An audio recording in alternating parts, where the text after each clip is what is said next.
Ne croyez pas tout ce que vous entendez, ne croyez pas tout ce que vous lisez, et croyez encore moins la moitié de ce que vous voyez. Que pensez-vous que les gens disent de vous actuellement? Je n'en sais rien, et je te l'ai déjà dit, je ne me préoccupe pas de ça en réalité.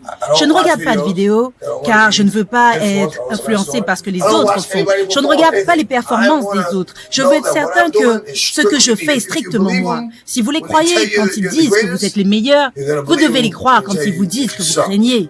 Je veux croire ce que je crois de moi. C'est ce qui m'a mené aux portes de la réussite et qui m'a permis de les franchir. Il n'y a pas qu'une seule définition de la perfection.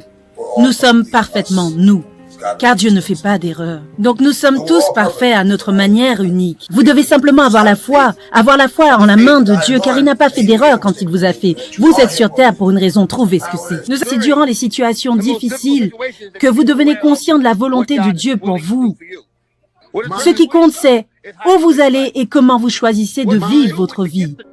Les moments difficiles sont les moyens de Dieu pour nous faire savoir quelle est sa volonté pour nous. J'ai tiré tellement de leçons d'une seule situation.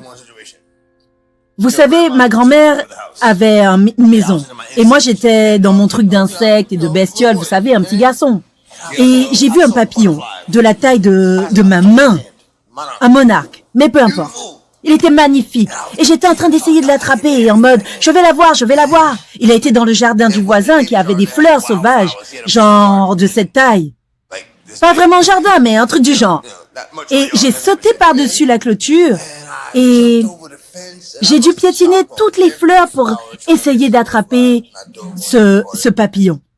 Mon chien m'aidait à l'attraper. Et j'ai bousillé les fleurs et j'ai blessé le papillon.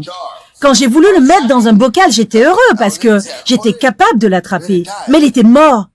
Et j'étais un peu sonné.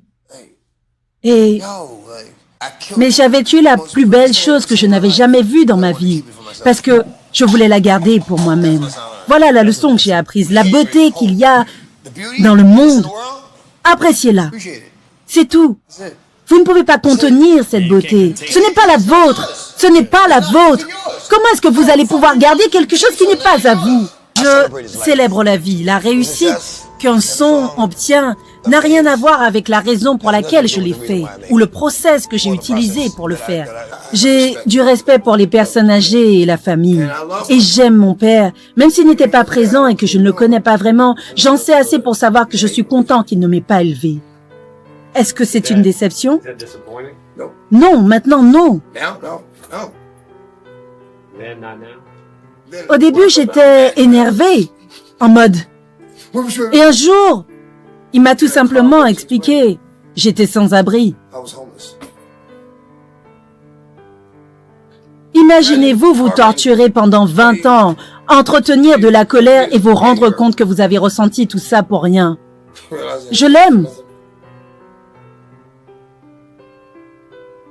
Je les aime tous les deux, car Dieu les a utilisés pour m'avoir. Vous savez, beaucoup de gens me disent, « Pourquoi tu ne fais pas de prière? Pourquoi tu ne prêches pas? Pourquoi ?» Et la raison pour laquelle je n'avais pas encore fait est parce que j'avais le sentiment qu'il y a des moments où vous devez prier pour vous-même. Vous voyez, Dieu vous donne du temps loin des distractions, loin de votre lutte quotidienne, afin que vous vous recentriez sur les choses importantes avant qu'elles ne deviennent plus importantes du tout. Avant qu'elles ne deviennent plus importantes du tout. Alors réalisez que ce qui est vraiment important, c'est d'avoir de l'amour autour de nous, d'avoir de l'amour en nous, des proches sur qui compter, revenir à qui nous sommes et à qui nous sommes censés être. Je peux mourir tout de suite. Non, laissez-moi finir. Écoutez ce que je veux dire. Si je devais mourir maintenant, ma dernière pensée serait « j'ai eu une belle vie ».